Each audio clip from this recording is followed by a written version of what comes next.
Hi friends, இன்றைக்கி வீடியோவில் தினமுமே குடிக்கிற டீ காஃபிக்கு பதிலாக நல்லா ஹெல்த்தியாக டேஸ்டியாக ஒரு ட்ரிங்க் எப்படி பண்ணலான்றதாங்க பார்க்க போகிறோம். சின்ன குழந்தைங்கலேருந்து பெரியவங்க வரைக்கும் எல்லாருமே விரும்பி குடிப்பாங்க. அந்த அளவுக்கு நல்லா டேஸ்ட்டாக இருக்குங்க. அது மட்டும் இல்லாமல் இந்த ட்ரிங்க்கை தினமுமே குடிச்சிட்டு வரும்போது வயசானாலும் நம்மளுக்கு கண்ணாடி போடுற அவசியமே வராது. அந்தளவுக்கு டேஸ்டியான ஹெல்த்தியான கேரட் பால் எப்படி பண்ணலான்றது பார்க்கலாம். இந்த கேரட் பால் செய்கிறதுக்கு ஒரு குக்கர் எடுத்துக்கலாங்க. இதில் இன்றைக்கி நான் ஒரு 300 கிராம் அளவுக்கு கேரட் எடுத்திருக்கேன். 2 பக்கமே கட் பண்ணிவிட்டு தோல் சீவிட்டு இந்த மாதிரி எடுத்துக்கோங்க. 300லேருந்து 350 கிராம் வரைக்கும் எடுத்திருக்கேன். இது கூட ஒரு 10லேருந்து 15 பாதாம் பருப்பு போட்டுக்கலாம். ஒரு 5 முந்திரி பருப்பு உடைச்சது எடுத்திருக்கேன். ஏன்னா முந்திரி பருப்பு வந்து கொஞ்சம் கொழுப்பு சத்து அதிகன்றனால ஒரு 5 மட்டும் எடுத்திருக்கேன். இது கூடவே ஒரு ஏலக்காயும் போட்டுக்கலாம். இதில் ஒரு அரை கப் அளவுக்கு தண்ணி விட்டு ஒரு 3 விசில் விட்டு எடுத்துக்கலாங்க. இது எல்லாமே சாஃப்டாக வெந்து வரட்டும். இது நம்ம நிறைய செஞ்சு ஸ்டோர் பண்ணி நம்ம சாப்பிட்றத விட அப்பப்போ ஒரு 4 டேஸ்க்கு ஒன்ஸ் நம்ம வந்து செஞ்சு சாப்பிடும்போது ஹெல்த்தியாகவும் இருக்கும், ஃப்ரெஷ்ஷாகவும் இருக்கும். ரொம்ப அதிகமாக தண்ணி விட்டுறாமல் ஒரு அரை கப் அளவுக்கு மட்டும் தண்ணி ஊற்றி ஒரு 3 விசில் வேக வச்சு எடுத்துக்கோங்க. 3 விசில் விட்டு வெந்து வந்ததும் ப்ரெஷர் அடங்கினதும் பாருங்கள், கேரட் எல்லாமே நல்லா சாஃப்டாக வெந்திருக்கும். பாதாம் பருப்பு உங்களுக்கு ஈஸியாக கை வச்சு இப்படி அழுத்தும் போதே தோல் எடுக்கிறதுக்கு ஈஸியாக இருக்கும். பாதாம் பருப்பு எல்லாத்தையும் வந்து தோல் எடுத்து வச்சுக்கோங்க. எல்லா பாதாம் பருப்புக்கும் இதே மாதிரி தோல் எல்லாத்தையும் எடுத்துட்டு இப்போ இதை அப்படியே மிக்ஸி ஜாரில் போட்டு நல்லா நைஸாக அரைச்சி எடுத்துக்கலாம். நல்லா ஸ்மூத்தாக அரைச்சி எடுத்துக்கோங்க. பாருங்கள், இந்த மாதிரி நல்லா நைஸாக அரைச்சி எடுத்துக்கோங்க.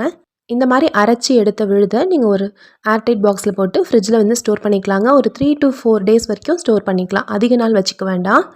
இப்போ இந்த அரைச்ச விழுதுலேருந்து கேரட் பால் எப்படி பண்ணலான்றது பார்க்கலாம்.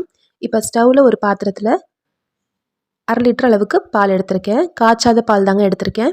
இது கூட இன்றைக்கி நான் ஒரு 4 பேருக்கு செய்ய போகிறேன். அதனால் நல்லா 4 டேபிள் ஸ்பூன் 4லேருந்து 5 டேபிள் ஸ்பூன் அளவுக்கு அந்த விழுதை இதில் சேர்த்துடலாம். மொத்தமாக நம்ம செஞ்ச விழுது பார்த்திங்கன்னா ஒரு 7 டேபிள் ஸ்பூன் அளவுக்கு இருக்குங்க. அதிலிருந்து நான் ஒரு 4 டேபிள் ஸ்பூன் அளவுக்கு எடுத்து இதில் போட்டிருக்கேன். நல்லா போட்டு நல்லா கலந்து விட்டுட்டு நல்லா கொதிக்க வச்சுக்கோங்க. பால் கொதி வந்ததும் நம்ம வந்து ஸ்டவ் ஆஃப் பண்ணிடலாம். ஸ்டவ் ஆஃப் பண்ணிவிட்டு இதில் வந்து நாட்டு சக்கரை சேர்த்துக்க போகிறேன். ஏற்கனவே கேரட்டே ஒரு லேசான ஒரு இனிப்பு சுவை கொடுக்கும். அதனால் இதில் ஒரு 3லேருந்து 3.5 ஸ்பூன் அளவுக்கு நாட்டு சக்கரை சேர்த்தாலே போதும். பால் கொதித்ததும் ஸ்டவ் ஆஃப் பண்ணதுக்கப்புறமா ஒரு 3லேருந்து 4 டீஸ்பூன் அளவுக்கு நாட்டு சக்கரை சேர்த்து நல்லா ஒரு தடவை கலந்து விட்டுருங்க. சூடான பாலில் நல்லா மிக்ஸ் பண்ணி விட்டுட்டு இப்போ நம்ம இதை சர்வ் பண்ணிடலாம். இதில் வந்து பாதாம் பருப்பு அரைச்சி சேர்த்துருக்கனால நல்ல வாசனையும் டேஸ்ட்டும் கொடுக்கும். அதே மாதிரி முந்திரி பருப்பும் நல்ல ஒரு ரிச்சான டேஸ்ட் கொடுக்குங்க. கேரட்டோடைய வாசனையே சுத்தமாக தெரியாது. குழந்தைங்கள்லாம் கேரட் விரும்பியே சாப்பிட மாட்டாங்க. ஆனால் இந்த மாதிரி நீங்கள் செஞ்சு கொடுத்தீங்கன்னா விரும்பி சாப்பிட்ருவாங்க.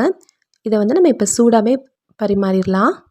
இதை சில்லுன்னு சர்வ் பண்ணணும்னு நினச்சிங்க அப்படின்னா இந்த மாதிரி நல்லா மிக்ஸ் பண்ணிவிட்டு ஃப்ரிட்ஜில் வச்சு நல்லா சில்லுன்னு ஆனதும் நீங்கள் வந்து சில்லுன்னு சர்வ் பண்ணிக்கலாம். தினமுமே டீ, காஃபி இந்த மாதிரி தான் குடிக்கிற பழக்கம் இருக்குது அப்படின்னா கண்டிப்பாக அதை மாற்றிட்டு இந்த மாதிரி ட்ரை பண்ணி பாருங்கள். எல்லாருமே விரும்பி சாப்பிடுவாங்க. மேலே கொஞ்சமாக பாதாம் வந்து துருவி சேர்த்துறேன். இந்த கேரட் பால் ரெசிபி கண்டிப்பாக உங்களுக்கு பிடிச்சிருக்கும்னு நினைக்கிறேங்க. பிடிச்சிருந்துச்சுன்னா நம்ம சேனல் ராகாஸ் கிச்சனில் ஒரு லைக் கொடுங்க. ஃப்ரெண்ட்ஸ்க்கு இந்த வீடியோவை ஷேர் பண்ணிக்கோங்க.